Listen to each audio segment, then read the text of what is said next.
Hello दोस्तों, UPSC Hindi के online platform में आप सभी का स्वागत है। हम यहाँ पर न्यूज़ में कुछ इंपॉर्टेंट टॉपिक्स को डिस्कस करेंगे। तो देखते हैं आज के हमारे इंपॉर्टेंट टॉपिक्स कौन कौन से हैं।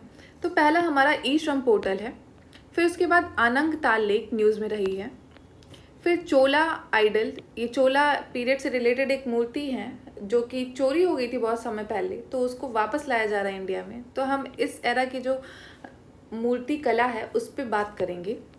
फिर उसके बाद पहली हाइड्रोजन ट्रेन जर्मनी में चलाई गई है, इसको इनॉग्रेट किया गया है, लॉन्च की गई, तो इसको देखेंगे।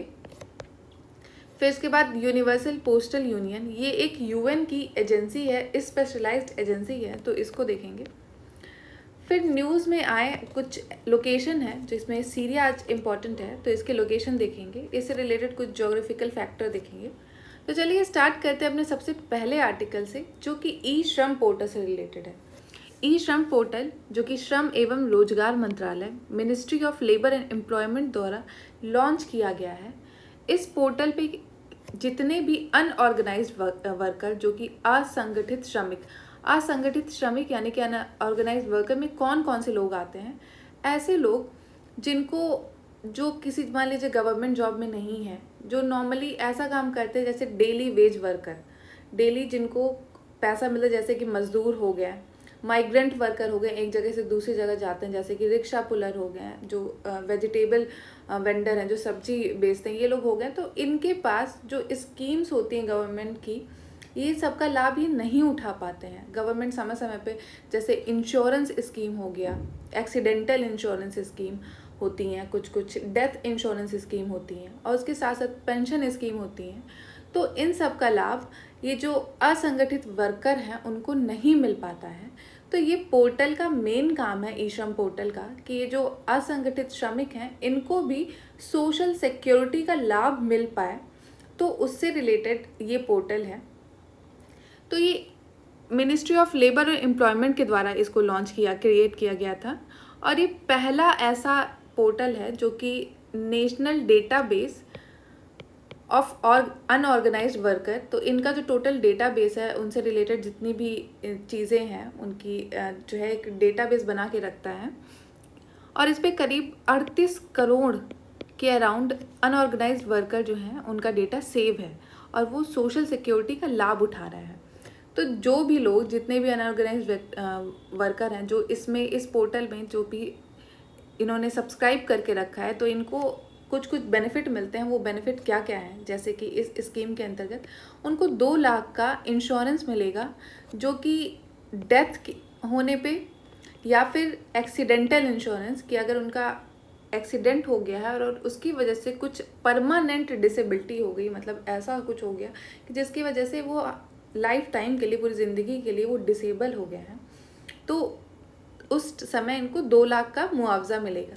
और यदि अगर उनको पार्शियल डिसेबिलिटी हो गई है, पार्शियल डिसेबिलिटी में क्या होता है कि ऐसी कोई दिक्कत हुई है जिसकी वजह से वो कुछ समय में ठीक हो जाएंगे, तो उसका 1 लाख का इंश्योरेंस है। और जो भी लोग इस पे अपना रजिस्ट्रेशन करते हैं उनको गवर्नमेंट एक यूएएन देती है, जो कि यूनिवर्सल अकाउंट नंबर है। तो ये यूनिवर्सल अकाउंट नंबर के द्वारा ही उनको जितने भी फ़ायदे दिए जा रहे हैं स्कीम्स के, वो सब इसी नंबर के थ्रू मिलते हैं। और मेनली इसमें आप जानते हैं जो माइग्रेंट वर्कर हैं, जो एक जगह से दूसरी जगह पे जाके काम करते हैं, और लेबरर होते हैं, जो डेली वेज वर्कर होते हैं, तो ये उनके लिए है ये ई श्रम पोर्टल। तो ये आप देख सकते हैं मिनिस्ट्री ऑफ लेबर के द्वारा बनाई गई है। तो इससे जो एलिजिबल कौन कौन हो सकता है, कौन इस स्कीम का फ़ायदा उठा सकता है, तो 16 साल से लेके 59 ईयर के लोग जो अनऑर्गेनाइज सेक्टर में काम करते हैं, और उनके पास जैसे कि काफ़ी जो स्कीम जो होती हैं, जो सोशल सिक्योरिटी के लिए स्कीम, जैसे कि नेशनल पेंशन स्कीम हो गई, एम्प्लॉय प्रोविडेंट फंड स्कीम हो गई, इसके अंतर्गत अगर वो नहीं आते हैं तो इसके थ्रू ये इन सब चीज़ों का, सोशल स्कीम का फ़ायदा उठा सकते हैं। तो चलिए अपने नेक्स्ट आर्टिकल पे आते हैं, जो कि आनंग ताल लेक से रिलेटेड है। अभी रिसेंटली मिनिस्ट्री ऑफ कल्चर ने डिक्लेयर किया है कि ये जो आनंग ताल लेक है, इसको national important monument of national important के अंतर्गत इसको रखा जाएगा, ताकि इसके कायदे से इसका रख रखाव किया जा सके। और एंशियंट मॉन्यूमेंट और and archaeological site remain act है 1958, उसके हिसाब से ये एक्ट जो है ये नेशनल इम्पोर्टेंस के अंतर्गत जितने भी मॉन्यूमेंट हैं पूरे इंडिया में उनको इसके अंतर्गत लाता है। और जब भी कोई भी मॉन्यूमेंट अगर नेशनल इम्पोर्टेंस उसको कर दिया जाएगा तो उसको अलग से ASI archaeological survey of India उसका देखभाल करेगी। उसमें अगर कुछ उसको रिकवर कराना है, कोई दिक्कत है, तो उसका समय समय पे इसके द्वारा देख रेख किया जाएगा। तो ये किस एक्ट के अंतर्गत आती है आप ये देख सकते हैं। तो ये जो आनंग ताल लेक है ये काफ़ी पुरानी लेक है, करीब 1060 AD, करीब आज से 1000 साल पुरानी ये लेक है। इसको क्रिएट की गई थी और ये कहाँ पे सिचुएटेड है, ये दिल्ली में सिचुएटेड है। ये आप ये जो लेक है आप जोग माया टेम्पल जो दिल्ली का बहुत ही फेमस टेम्पल है, करीब कुतुब कॉम्प्लेक्स के पास है 500 मीटर की दूरी पे, तो ये वहाँ पे सिचुएटेड है। और इसको 11वीं सेंचुरी में बनाया गया था। 11वीं सेंचुरी में एक तोमार किंग थे, ये तोमार डायनेस्टी के किंग थे, इनका नाम था आनंग पाल। तो आनंग पाल जी के नाम पे ही इनका नाम था आनंग पाल तोमर, तो उन्हीं के नाम पे लेक है आनंग ताल लेक। तो इसको 11वीं सेंचुरी में बनाया गया था। तो आप जानते हैं जो आर्कोलॉजिकल सर्वे ऑफ इंडिया है उसका काम होता है इंडिया में जितने भी मॉन्यूमेंट है उनको प्रोटेक्ट करना।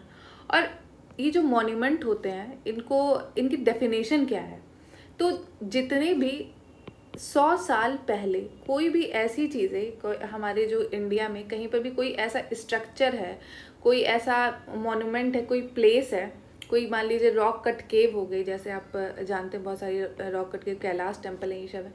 तो कुछ भी ऐसी इंस्क्रिप्शन, कोई भी ऐसी कलाकृति जो कि 100 साल से ज़्यादा पुरानी हो, तो वो किसके अंतर्गत आ जाती है, एंशियंट मॉन्यूमेंट के अंतर्गत आती है। और अगर इसके अंतर्गत आएगी तो ASI की जिम्मेदारी है उसको प्रोटेक्ट करना, और अगर उसमें कोई दिक्कत है तो उसको दोबारा रीस्टोर करना। तो आप जान गए हैं ये आनंग ताल लेक जो है कहाँ पे, साउथ दिल्ली में सिचुएटेड है और ये मिनिस्ट्री ऑफ कल्चर के अंतर्गत आती है। तो चलिए आते हैं अपने नेक्स्ट आर्टिकल पे जो कि चोला आइडल से रिलेटेड है। अभी रिसेंटली न्यूज़ में रहा है क्योंकि ये जो कुछ मूर्तियाँ थीं जो आज से करीब 30 साल पहले के अराउंड इंडिया से चोरी हो गई थी। तो ये एक तमिलनाडु की आइडल विंग है जो CID की एक विंग है, इसको इस्टेब्लिश किया गया था, जो कि ये जो चोरी हुई है कहाँ से हुई है क्या है इनका पता लगाने के लिए इनको बनाया गया था। इस विंग को CID की ही के अंदर ही एक विंग है। तो इन्होंने करीब 6 जो आइडल हैं, 6 मूर्तियाँ चोला एरा की हैं, उनको रिकवर कर लिया है, उनका पता लगा लिया है कहाँ पे है US से। तो अब इसको रिकवर किया जाएगा, वहाँ से वापस लाया जाएगा इंडिया में इन 6 मूर्तियों को। तो ये हमारा जो चोला आइडल है ये इम्पॉर्टेंट हो जाता है। चोला आर्किटेक्चर उस वक्त क्या था, तो उससे रिलेटेड कुछ मैं बातें आपको बताना चाहूँगी कि आप जानते हैं जो चोला पीरियड रहा है ये करीब 9th सेंचुरी से ये 13वीं सेंचुरी के बीच में रहा है। और हमारे इंडिया में आप जानते हैं मोहनजोदाड़ो के टाइम पे एक डांसिंग गर्ल थी, ब्रॉन्ज डांसिंग गर्ल। तो ये काफ़ी लंबा टाइम रहा है कि हमारे इंडिया जो है बहुत ही हाई क्वालिटी के स्कल्पचर बनाता था, ये जो मूर्ति कला में काफ़ी माहिर रहा है। तो जो चोला पीरियड जब आया है तो इस वक्त कहा जाता है कि सबसे हाई क्वालिटी का, सबसे अच्छी क्वालिटी के हम एकदम चरम सीमा पे आ चुके थे अपना जो ये स्कल्पचर बनाने में, क्योंकि सबसे अच्छी क्वालिटी के जो भी स्कल्पचर मिले हैं वो चोला के टाइम पे ही मिले हैं। तो उस वक्त जो मेनली जो स्कल्पचर बनाए जाते थे चोला पीरियड में, जो कि 9th से 13वीं सेंचुरी के बीच की बात है, तो वो शिवा और पार्वती थीम रहती थी। ठीक है, तो इस शिवा पार्वती थीम पे ही ज़्यादातर जितने भी होते थे ये बेस्ड होते थे। और ब्रॉन्ज के बनाए जाते थे। ब्रॉन्ज आप जानते हैं किससे, कॉपर और टिन से मिल के बनाया जाता है ताकि ये इसको और अच्छी क्वालिटी मिल सके। और ये जितने भी स्कल्पचर बनाए जाते थे तो ये मेन किस टेक्निक से बनाए जाते थे आप जानते हैं, साइरे पिर्डो या फिर इसको लॉस्ट वैक्स टेक्निक कहते हैं। लॉस्ट वैक्स टेक्निक क्या होती है कि मान लीजिए एक ये जो आप देख रहे हैं स्ट्रक्चर है, इसको बनाया गया है, इसको मोम का बना लिया गया है, वैक्स का बना लिया गया है, फिर इसको एक मिट्टी के उसे पूरा इसको मिट्टी से कवर कर दिया गया है इसको, और ऊपर से जब कवर कर देंगे फिर इस मिट्टी को सुखा लिया जाएगा खूब अच्छे से धूप में। फिर उसको जब वो सूख जाएगी तो फिर उसको गरम करेंगे। गरम करके तो समझ रहे हो उसके अंदर का जो होगा, जो वैक्स होगा, जब गरम करेंगे तो वो पिघल जाएगा। तो एक उस स्ट्रक्चर में एक छेद करके वहाँ से सारा वैक्स निकाल लेंगे और फिर उसी जगह से जो मेटल होगा उसको पिघला कर वहीं से भर दिया जाएगा। तो उसमें जो खाली जगह होगी वहाँ पे सारा ये जो मेटल है वो सेट हो जाएगा और इसको, यही जो मूर्ति है इस टाइप में कन्वर्ट हो जाएगी। तो ये पियरा दोरा टेक्निक है, ये बहुत ही फेमस टेक्निक रही है। मोहनजोदाड़ो, इंडस वैली सिविलाइजेशन जो थी उस वक्त भी यही टेक्निक का यूज़ किया जाता था, जो ब्रॉन्ज के जो मूर्तियाँ होती थी उनको बनाने में। तो आई होप आपको ये टेक्निक समझ में आई होगी। और जो चोला पीरियड था, आप जानते हैं नटराजन की जो मूर्ति है, नटराजा की मूर्ति, वो बहुत ही हाई क्वालिटी की जो कि अर्धनारीश्वर जो है शिव जी की मूर्ति है। तो ये बहुत ही हाई क्वालिटी की मूर्ति, आप जानते हैं, आपने नटराज पेंसिल का यूज़ किया होगा जब आप छोटे रहे होंगे। तो वो जो थी वो भी चोला पीरियड से ही रिलेटेड थी, वो जो मूर्ति थी। और बहुत सारी इसकी फेमस मूर्ति रही, जैसे कि ये एक कल्याण सुंदरा मूर्ति है जो चोला पीरियड से ही रिलेटेड थी। ये शिव पार्वती जी हैं, ये इनकी शादी की ये जो इवेंट है उसको दर्शाया जा रहा है इस मूर्ति में। तो चलिए अपने नेक्स्ट आर्टिकल पे आते हैं, जो कि पहली हाइड्रोजन ट्रेन के बारे में बात कर रहा है। तो अभी रिसेंटली क्या हुआ है, जर्मनी ने पहली बार ऐसा हुआ है कि एक हाइड्रोजन फ्यूल पे बेस्ड इन्होंने ट्रेन चला दी है। ये देखिए, ये जो ट्रेन है उसकी फ़ोटो है। तो करीब वहाँ पे जो ऑलरेडी वहाँ की डीजल ट्रेन थी उनको कन्वर्ट कर दिया गया, उनके इंजन को चेंज करके, जो कि कंपैटिबल रहे हाइड्रोजन के फ्यूल के हिसाब से। तो उसको कन्वर्ट करके उसमें जो है ये अब करीब 16 ट्रेन जो है बन रही थी, तो उसमें से करीब 4-5 जो है वो अभी इनॉग्रेट कर दी गई हैं। सॉरी 14 थी, उसमें से 5 को अभी लॉन्च कर दिया गया है। और ये पहला कंट्री ऐसा हो गया है जो कि हाइड्रोजन फ्यूल पे बेस्ड ट्रेन चला रहा है। तो अब देखिए इससे फ़ायदा क्या है। देखिए क्या फ़ायदा होता है कि जैसे अब कोई भी, जैसे डीजल हो गया, पेट्रोल हो गया, तो डीजल पेट्रोल जो करीब 4.5 लीटर या फिर 4.5 kg का जो पेट्रोल जितनी दूरी तक ये चलाएगा, जितनी दूरी तक इसको यूज़ कर सकते हैं, उस वही अगर इसको हाइड्रोजन फ्यूल से रिप्लेस कर दिया जाए तो सिर्फ 1 किलो में ये उतना काम कर देगा हाइड्रोजन फ्यूल। तो आप देख रहे हैं कितना ज़्यादा फ़ायदा हो रहा है। अगर आप इतने कम में ही ये हो जा रहा है तो आपको पहले तो सबसे ज़्यादा फ़ायदा रहेगा, स्टोर करने के लिए ज़्यादा दिक्कत नहीं रहेगी। तो उसकी वजह से आपको बहुत ही बड़े बड़े जो कंटेनर होते हैं, जैसे ट्रेन है मान लीजिए, स्टोरेज के लिए बहुत ज़्यादा हाई क्वालिटी का, मतलब बहुत ज़्यादा हैवी कुछ रखा गया तो उसका जो वेट है वो कम हो जाएगा। और साथ ही साथ जो लॉजिस्टिक कॉस्ट हैं वो भी कम होंगे। और कि जैसे समय समय पे मान लीजिए ज़्यादा बड़ा टैंक नहीं रहा है इसमें, तो समय समय पे इसको भरना रहेगा। तो हर थोड़ी थोड़ी दूरी पे, आप जानते हैं पेट्रोल पंप हर थोड़ी थोड़ी दूरी पे होने चाहिए। और वही मान लीजिए आप हाइड्रोजन फ्यूल से आपकी अगर गाड़ी चलती है तो आपने एक बार भर लिया, आपने 10 दिन तक आराम से चलते रहे, फिर उसके बाद से जब ख़त्म होगा तो बहुत ज़्यादा उसके लिए जो इनिशियल कॉस्ट है नहीं लगेगा। तो ये इसके काफ़ी फ़ायदे हैं हाइड्रोजन फ्यूल के। और ये कितनी करीब 140 किलोमीटर पर आवर की स्पीड जो है प्रोवाइड कर सकता है। एक बार आपने इसका मतलब यही फ़ायदा है कि एक बार आपने स्टोर कर लिया, उसको पूरे दिन चला रहा है। और जितने भी हाइड्रोजन फ्यूल होते हैं मेनली इन्वायरमेंट के लिए बहुत अच्छा होता है, क्योंकि जब ये जो कंबस्टन होता है इंजन में हाइड्रोजन फ्यूल का यूज़ करेंगे तो उससे सिर्फ वाटर वेपर निकलती है, H2O निकलेगा। तो इससे जो है क्लाइमेट चेंज की जो प्रॉब्लम है उसको भी एड्रेस किया जा सकता है। और ये बहुत ही लो नॉइज़, मतलब अगर जो भी हाइड्रोजन फ्यूल पे बेस्ड जितनी भी चीज़ें हैं वो बहुत ही कम आवाज़ करते हैं अगर उसको कंपेयर किया जाए डीजल या फिर पेट्रोलियम इंजन से। तो चलिए अपने नेक्स्ट आर्टिकल पे आते हैं, जो कि यूनिवर्सल पोस्टल यूनियन से रिलेटेड है।